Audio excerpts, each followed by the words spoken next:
Bihar board के inter centre परीक्षा biology question बिल्कुल तरह से आउट हो चुका है। तो आइए हम लोग देख लेते हैं। हेलो दोस्तों, कैसे हैं? आई होप कि आप लोग अच्छे होंगे। तो आइए दोस्तों, आज के क्लास में हम लोग यहाँ पे बायोलॉजी का बिल्कुल तरह से आउट क्वेश्चन लेकर आए हैं सेंटर पे एग्जाम के। बता दें कि आप लोग का एग्जाम कई जगह पर हो चुका है तो कहीं पे नहीं हुआ है। तो मैं ऐसे में बता दूं कि यदि आप क्वेश्चन आंसर मिलाना चाहते हैं, क्वेश्चन हर आंसर के मिलाना चाहते हैं तो आप यहाँ से मिला सकते हैं। आंसर के रूप में आपको मिल जाएगा। यदि आप कल एग्जाम देने वाले हैं तो आपके लिए ये वीडियो काफ़ी इंपॉर्टेंट होने वाला है, क्योंकि आपको मैं इसमें सब्जेक्टिव प्लस ऑब्जेक्टिव बताने वाला हूँ और आंसर सहित बताने वाले हैं। तो इसके लिए आप वीडियो को लास्ट और एंड तक जरूर देखिएगा। और आगे आने वाले एग्जाम के लिए अगर अभी तक आप चैनल को सब्सक्राइब नहीं किया तो सब्सक्राइब करके बेल आइकन को दबा लीजिएगा जरूर से। तो चलिए हम लोग यहाँ पे देखते हैं। 70 नंबर का आपका ऑब्जेक्टिव क्वेश्चन पूछा जाएगा, जिसमें से आपको 35 बनाना है। तो हम वो यहाँ पे 70 के 70 आपको यहाँ पे बताते हैं। तो चलिए दोस्तों, यहाँ पे पहला क्वेश्चन आप लोग का यहाँ पे कहता है कि निम्नलिखित में से कौन पार्थेनोकार्पिक फल का उदाहरण है। तो याद रखिएगा, केला। केला जो है पार्थेनोकार्पिक फल का उदाहरण है। राइट आंसर पहला का यहाँ पे ऑप्शन नंबर आपका सी हो जाता है। चलिए आगे बढ़ते हैं। यहाँ पे दो नंबर क्वेश्चन यहाँ पर है, पेरीपेटस किसके बीज की सहसंयोजक कड़ी है। तो ये एनलिडा तथा आर्थ्रोपोडा के बीच का योजक कड़ी। Right answer option number B. चलिए 3 नंबर सवाल की ओर बढ़ते हैं। 3 नंबर सवाल कहता है डार्विन संबंधित है, किससे संबंधित है। तो प्राकृतिक चयन के सिद्धांत से। Right answer option number B, यानी डार्विन लिखा हुआ है। डार्विन किससे संबंधित है। तो प्राकृतिक चयन के सिद्धांत से। चलिए 4 का आंसर कीजिएगा आप लोग। 4 का आंसर आप लोग का हो जाएगा। यदि फटाफट यार छापिए, अगर अभी तक लाइक नहीं किया तो लाइक कर दीजिए। सारे क्वेश्चन एक एक देखिए, आपको याद हो जाएगा। जाके एग्जाम बिना चोरी किए हुए आप आसानी से भर कर आ सकते हैं। आवृत्ति बीजी में किस प्रकार का भ्रूणपोष पाया जाता है। तो अगुणित होता है, अर्थात एन के रूप में रहता है। Right answer option number A हो जाएगा। चलिए आगे बढ़ते हैं। 5, अंडोत्सर्जन के समय अंडाणु का झिल्लियां आवरण क्या कहलाता है। यानी अंडोत्सर्जन जब अंडा निकलता है महिलाओं में, तो उस समय जो अंडाणु के ऊपर जो झिल्लियां होता है यानी आवरण होता है, उसको हम लोग क्या कहते हैं। तो 5 का आंसर हो जाएगा आपका जोना रेडिएटा कहते हैं। Right answer option number D. चलिए 6 नंबर की ओर बढ़ते हैं। 6 नंबर, बिना निषेचन के बीज किस विधि से प्राप्त होता है। तो याद रखिएगा किस विधि से। यदि आप यहाँ पे 6 का ऑप्शन नंबर डी मारे हैं तो बिल्कुल तरह से यहाँ पे गलत मारे हैं, आपका असंयोजन हो जाएगा। राइट आंसर ऑप्शन नंबर यहाँ पर बी हो जाएगा। चलिए आगे बढ़ते हैं। 7 नंबर क्वेश्चन कहता है एक युग्मक में मौजूद सभी जीनों के एक अगुणित सेट को क्या कहते हैं। जीनोम कहते हैं। या फिर जो सिंगल सेट होते हैं उसको हम लोग एलील कहते हैं, जबकि डबल सेट होता है यानी मौजूद जीनों के अगुणित सेट को हम लोग जीनोम कहते हैं। Right answer option number B. चलिए 8 नंबर आंसर कीजिएगा आप लोग यहाँ पे।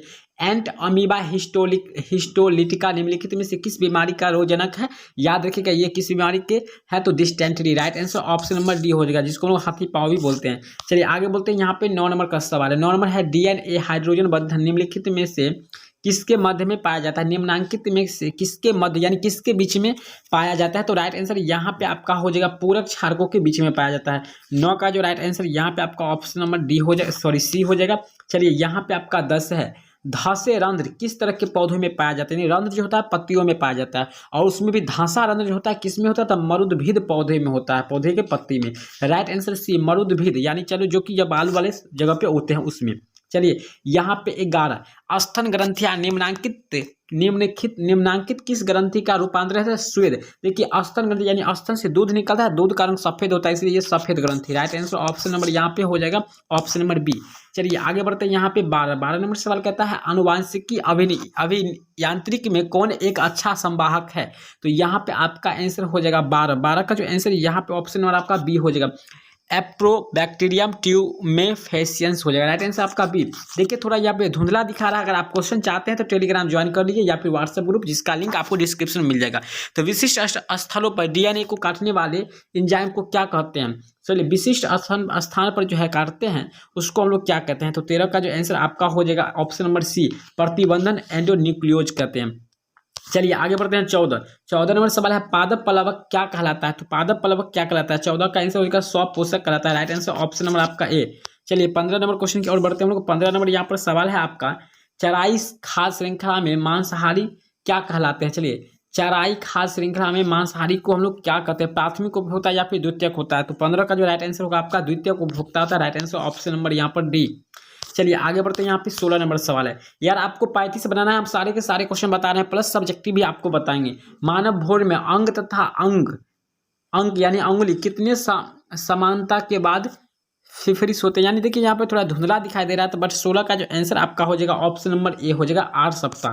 देखिए आपको बता दें क्वेश्चन सेट सेम रहता है, आपको टेंशन नहीं लेना है। क्वेश्चन सेम यही रहेगा सारा क्वेश्चन, और क्वेश्चन नंबर भी सेम रहेगा। शुक्राणु नालिकाओं से शुक्राणुओं का रिहाई क्या कहलाता है? तो शुक्राणु का रिहाई यानी निकलना क्या कहलाता है? तो आपका आंसर यहाँ पर क्या हो जाएगा? 17 का जो आंसर ऑप्शन नंबर यहाँ पे हो जाएगा आपका ए, शुक्राणु जनन कहलाता है। Right answer option number A हो जाएगा। चलिए हम आगे बढ़ते हैं, यहाँ पे अगला सवाल देखते हैं आपका 18 नंबर। चलिए तो 18 नंबर सवाल आपका यहाँ पे क्या है, देखिए 18 नंबर है क्वेश्चन। यहाँ पे कहता है कॉल्चिन निम्नांकित में किस में हस्तक्षेप करता है? चलिए तो यहाँ पे 18 का जो आंसर होगा आपका ऑप्शन नंबर ए, धुरी संगठन हो जाएगा। राइट आंसर ऑप्शन नंबर आपका ए हो जाएगा। चलिए इसी के साथ हम यहाँ पे आगे बढ़ते हैं। अगला सवाल है 19 नंबर, वाई गुणसूत्र कैसा होता है? याद रखिएगा वाई गुणसूत्र जो होता है आपका एक्रोसेंट्रिक होता है। राइट आंसर ऑप्शन नंबर यहाँ पर बी हो जाएगा। चलिए 20 नंबर सवाल की ओर बढ़ते हैं हम लोग। 20 नंबर सवाल है यहाँ पे, पत्थर चट्टा किसके द्वारा कायिक प्रवर्धन करता है? तो किसके द्वारा? तो पत्तियों के द्वारा। पत्थर चट्टा जो है पत्तियों के द्वारा कायिक प्रवर्धन करता है। चलिए आगे बढ़ते हैं यहाँ पे 21, मृदु जलीय सस्पंज की आंतरिक मुकुल को क्या कहते हैं? आंतरिक मुकुल को हम लोग क्या, यानी अंदर जो मुकुल निकलता है, वर्ड का निर्माण होता है, उसको हम लोग क्या कहते हैं? उसको कहते हैं जैम्यूल कहते हैं। राइट आंसर सी हो जाएगा 21 का। चलिए 22 में, दुधवा राष्ट्रीय उद्यान कहाँ स्थित है? चलिए 22 में बहुत ही शानदार, बिल्कुल ईजी है, ये उत्तर प्रदेश में, बिल्कुल सही मारा हुआ है ऑप्शन नंबर ए। चलिए 23 नंबर सवाल है, लुप्त प्राय पौधों की प्रजातियों का संरक्षण किसके माध्यम से किया जाता है? तो 23 का आंसर हो जाएगा आपका ऑप्शन नंबर यहाँ पर हो जाएगा ए, बीज बैंक के द्वारा किया जाता है। ठीक है ना, जेम्स बैंक द्वारा किया जाता है। चलिए आगे बढ़ते हैं हम लोग, यहाँ पे देखते हैं 24 नंबर सवाल, जीवाणु प्लाज्मिड में क्या होता है? चलिए जीवाणु प्लाज्मिड में क्या होता है? तो डीएनए आरएनए तथा प्रोटीन दोनों, यानी क्या हो जाएगा? तो यहाँ पे 24 का जो आंसर हो जाएगा आपका ऑप्शन नंबर ए हो जाएगा, डीएनए पाया जाता है इसमें। ठीक है ना, इसमें क्या होता है? डीएनए। चलिए 25 है, चीटी कपास किस विधि द्वारा निर्मित किया जाता है? चीटी कपास किस विधि द्वारा निर्मित किया जाता है? यहाँ पर देखिए थोड़ा क्वेश्चन धुंधला दिखाई दे रहा है, बट 25 का जो आंसर आपका हो जाएगा बीटी जीन को के क्लोनिंग के द्वारा। राइट आंसर आपका ऑप्शन नंबर यहाँ पर बी। यहाँ पर देखिए चीटी नहीं है, बीटी लिखा हुआ है। ठीक है ना, बीटी लिखा हुआ है, बीटी। चलिए आगे बढ़ते हैं यहाँ पे 26, प्लाज्मिड क्या है? देखिए चलिए 26 का आंसर आप लोग क्या हो जाएगा? 26 का प्लाज्मिड इनमें से सभी है, हिंदी टू ये सारी चीज है। राइट आंसर आपका ऑप्शन नंबर डी हो जाएगा। चलिए फटाफट आगे बढ़िए, यहाँ पे सब्जेक्टिव, अगर लाइक नहीं किया तो यार लाइक कर दीजिए वीडियो को। किस काल में डायनासोर प्रमुख जीव थे? यानी किस काल में जो है डायनासोर प्रमुख जीव माने जाते थे धरती पर का? तो राइट आंसर होगा आपका Cretaceous. Right answer option number C. चलिए आपका सवाल है 28 नंबर, किस जीव के विकासवादी इतिहास को किस नाम से जाना जाता है? किसी जीव के विकासवादी, यानी कोई जीव जब विकास करता है उसके इतिहास के बारे में हम जानते हैं तो उसको हम लोग क्या कहते हैं? तो 28 का जो आंसर ऑप्शन नंबर यहाँ पर हो जाएगा फिलोजेनी कहते हैं। Right answer option number A हो जाएगा। चलिए आगे बढ़ते हैं, यहाँ पे आपका 29 नंबर सवाल है, बत्तख विल्ड प्लेटिप्स किसके बीच की संयोजक कड़ी है? चलिए बहुत ही आसान क्वेश्चन है। 29 का राइट आंसर होगा आपका सरीसृप तथा स्तनधारी के बीच है। राइट आंसर ऑप्शन नंबर यहाँ पर डी। चलिए आगे बढ़ते हैं 30, सारे क्वेश्चन आपको हम बताने वाले हैं, बिल्कुल पैसेंस के साथ बना रहेगा। युग्म विकल्पी क्या है? चलिए युग्म विकल्पी क्या है? तो क्वेश्चन नंबर यहाँ पर है 30 और 30 का आंसर आपका होगा जीन के रूप है। Right answer option number C. चलिए यहाँ पे आगे बढ़ते हैं, अगला सवाल 31 नंबर है, एबीओ रक्त समूह प्रणाली किसके कारण है? चलिए रक्त समूह 4 प्रकार के होते हैं, पता होगा आपका, ए बी और ओ होता है। तो चलिए 31 का जो आंसर आपका हो जाएगा यहाँ पर बहुविकल्पता के कारण एबीओ रक्त समूह प्रणाली होता है। चलिए आगे बढ़ते हैं, 32 नंबर सवाल है यहाँ पे, कॉपर TLNG20 तथा कॉपर 7 निम्नांकित में किसका उदाहरण है? चलिए इसका सिंपल सा आंसर हो जाएगा 32 का आपका यह अंतःगर्भाशयी युक्ति। राइट आंसर ऑप्शन नंबर यहाँ पर डी हो जाएगा। ठीक है ना, और कॉपर टी होता है गर्भ निरोधक, याद रखिएगा। यहाँ पर 33 का आंसर कीजिएगा आप लोग। चलिए सरोगेट मदर के फिलोपियन ट्यूब में डोनर के डिम्ब तथा का स्थानांतरण क्या कहलाता है? चलिए राइट आंसर यहाँ पर क्या हो जाएगा? 33 का। तो 33 का आंसर ऑप्शन नंबर यहाँ पर होगा गिफ्ट कहलाता है। Right answer option number A होता है, गिफ्ट कहलाता है, गिफ्ट। चलिए 34, प्यूरिन में कितने चक्र होते हैं? चलिए प्यूरिन में 2 चक्र होते हैं। राइट आंसर ऑप्शन नंबर आपका बी। चलिए इसी के साथ यहाँ पे 35 नंबर सवाल की ओर बढ़ते हैं। 35 नंबर सवाल है आपका, अनुवादन की क्रिया निम्नांकित में किस जगह होता है? तो 35 का जो आंसर होगा आपका ऑप्शन नंबर सी, कोशिका द्रव्य में होता है। चलिए आगे बढ़ते हैं, 36 नंबर सवाल है, यूकैरियोट्स में डीएनए पैकेजिंग का गठन किसके द्वारा किया जाता है? तो 36 का आंसर हो जाएगा आपका न्यूक्लियोसोम के द्वारा। Right answer option number A. चलिए आगे बढ़ते हैं, यहाँ पर 37 नंबर है आपका, डीएनए में नाइट्रोजन क्षार एक साथ किस बंधन से जुड़े होते हैं? तो 37 का जो आंसर हो जाएगा आपका यहाँ पर ये ग्लाइकोसिडिक बंधन के द्वारा जुड़ा होता है। Right answer option number B. दोस्तों आपको 35 तक ही बताना था, लेकिन हम आपको 50 तक बताएंगे, फिर सब्जेक्टिव अभी आपको बताएंगे। चलिए टीबी या एचमा रोगजनक क्या है? यानी टीबी या फिर का या फिर यक्ष्मा नामक रोग जनक क्या देखिए टीबी का ही दूसरा नाम यक्ष्मा होता है, इसी को हम लोग तपेदिक भी बोलते हैं। इसका जो होता है वायरस यानी रोगजनक जो होता है आपका माइकोबैक्टीरियम ट्यूबरक्लोसिस होता है। राइट आंसर ऑप्शन नंबर यहाँ पर डी हो जाएगा। 38 नंबर का आपका ऑप्शन नंबर डी। चलिए 39 कर बढ़ते हैं। 39 में है प्रतिरक्षा प्रणाली की बी कोशिकाओं तथा टी कोशिकाओं का उत्पादन किसमें होता है। वाह क्या क्वेश्चन है, बहुत ही लाजवाब, बिल्कुल इजी। तो आपका 39 का जो आंसर हो जाएगा आपका ये अस्थि मज्जा में निर्माण होता है, अस्थि मज्जा में इसका निर्माण होता है। चलिए 40 नंबर है अफीम किस पौधे से प्राप्त होता है। अफीम जो है पेपावर सैंगनिफेरम से पाया जाता है। याद रखिएगा पेपावर, ठीक है ना, आपको पेपावर याद रखना है, बस ऑप्शन आपको मिल जाएगा। चलिए 41 नंबर सवाल है यहाँ पर इरिसा का प्रयोग निम्नलिखित में से किस बीमारी का पता लगाने में किया जाता है। तो एड्स का, बिल्कुल सही मारा हुआ है आंसर डी। चलिए 42 नंबर सवाल है सौर प्रदूषण किस में पाया जाता है, यानी किस में मापा जाता है। तो डेसिबल से मापा जाता है। और सुनने के लिए आपको पता है 30 से 40 हर्ट्ज जो होता है बिल्कुल ईजी होता है, ठीक है, यही माना जाता है। चलिए 43 मुख्य वायु प्रदूषक जो ओजोन अवक्षय करता है निम्न में से कौन है। तो ओजोन का जो क्षय करता है वो मुख्य रूप से यहाँ पर क्या है। तो 43 नंबर सवाल है। 43 का जो आंसर होगा आपका CFC क्लोरोफ्लोरोकार्बन जो है मुख्य रूप से उत्तरदायी है। चलिए आगे बढ़ते हैं। 44 पॉगफेट क्या है। चलिए यार आपको 35 क्वेश्चन ही बनाना है, लेकिन हम एक्स्ट्रा बता रहे हैं क्योंकि आपको क्वेश्चन कोई भी छूटे नहीं, अगर भूल जाते हैं तो भी आपको याद रहा। तो 44 को समुद्री मछली। Right answer option number C pomfret क्या है, एक मछली है जो समुद्र में रहता है। चलिए 45 है रानी खेत निम्न में से किसकी बीमारी है। याद रखिएगा रानी खेत किसकी है, तो मुर्गी का एक बीमारी है।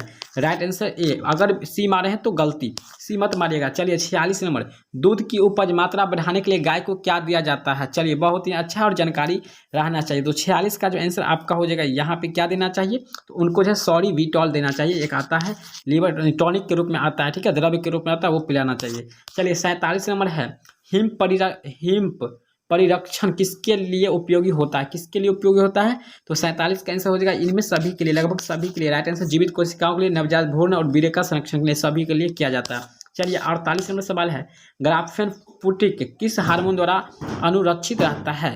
तो 48 का जो आंसर होगा आपका ऑप्शन नंबर ए एफ यानी FSH के द्वारा, ठीक है, FSH हार्मोन के द्वारा रहता है, ठीक है, ऐसे नहीं है तो हिंदी में लिखा हुआ है। चलिए ओकाजाकी टुकड़े क्या होता है, ओकाजाकी का टुकड़ा क्या होता है। तो ये जो होता है एक जो होता है DNA का छोटा टुकड़ा है जो 3 या 5 दिशा में चल रहे DNA टेम्पलेट पर बनता है। Right answer option number C. चलिए यहाँ पे 50 नंबर है उच्च BOD इंगित करता है, किसको करता है, तो अत्यधिक प्रदूषित जल को। राइट आंसर ऑप्शन नंबर यहाँ पर बी हो जाएगा 50 का। तो दोस्तों हमने आपको 50 तक क्वेश्चन बता चुके हैं, यदि आप चाहे तो मैं आगे भी बता सकता हूं, अन्यथा मैं सब्जेक्टिव बताऊंगा। कार्बन डाइऑक्साइड के कारण वायुमंडलीय तापमान में वृद्धि कौन सा गैस को प्रभावित करता है।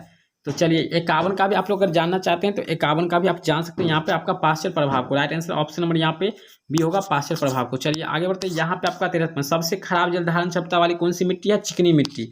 सबसे गंदे जल का जो धारण कर लेता है यानी सोख लेता है कौन, चिकनी मिट्टी।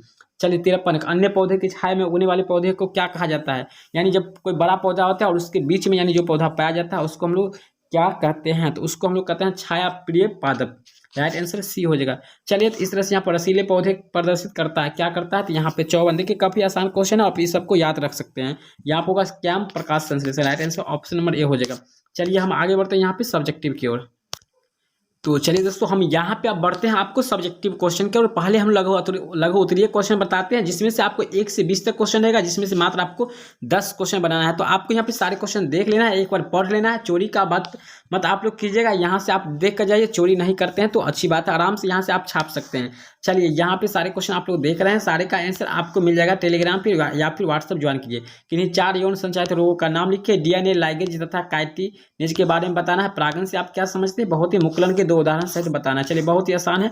कैरियोगेमी तथा कैरियोकाइनेसिस में अंतर बताना है। फिनोटाइपिक जीनोटाइपिक से आप क्या समझते हैं। लैक ऑफ वेरिएंट की प्रकार्यता में DNA बहुरूपता से आप क्या समझ। मानव अवशेषीय अंगों की सूची बनाइए। जैव विविधता के किन्हीं 3 भागों के नाम लिखना है। पुनरावृत्ति सिद्धांत से आप क्या समझते हैं। उस जीवाणु का नाम बताइए जो BT विष उत्पादित करता है। चलिए बहुत ही आसान क्वेश्चन है, तो 20 तक हमने आपको यहाँ पे बता दिया है, आप इसे देख लिए, स्क्रीनशॉट इसका ले सकते हैं। उसके बाद आपका सब्जेक्टिव आता है अर्थात 5 नंबर केंद्रीय डोगमा से आप क्या समझते हैं। निम्नलिखित प्रश्नों का उत्तर दिए। टीका एवं प्रतिरक्षीकरण को परिभाषित करें। एंटीबॉडी के किन्हीं 3 वर्गों का नाम लिखिए। एंटीबॉडी के कार्यों को लिखना है। निम्नलिखित में अंतर स्पष्ट करें, यानी अंतर स्पष्ट करना अंतः प्रजनन तथा क्रॉस प्रजनन में, जीव दर संवर्धन तथा उत्तक संवर्धन। बता दें कि ये सारे क्वेश्चन आपके बोर्ड एग्जाम के लिए काफी बहुत इंपॉर्टेंट है। तो चलिए सारे क्वेश्चन को आप देख लेना। है। निम्नलिखित में से किन्हीं दो का वर्णन करने। चलिए तो आप यहाँ पर 24 नंबर सवाल है, किसी दो का वर्णन कर देना है। इस तरह से आपका यहाँ पर देखिए खत्म होता है। 25 नंबर निम्नांकित में केवल नामांकित चित्र बताइए, यानी निम्नांकित को केवल नामांकित चित्र बनाना है। एड्स विषाणु की संरचना, स्थानांतरण आरएनए का क्लोवर लीफ मॉडल और मानव शुक्राणु का। निम्नांकित को परिभाषित करना है। जैविक घटक, ग्रीन हाउस, समविष्ट वृद्धि, बीमपुल्सन, जैव उर्वरक।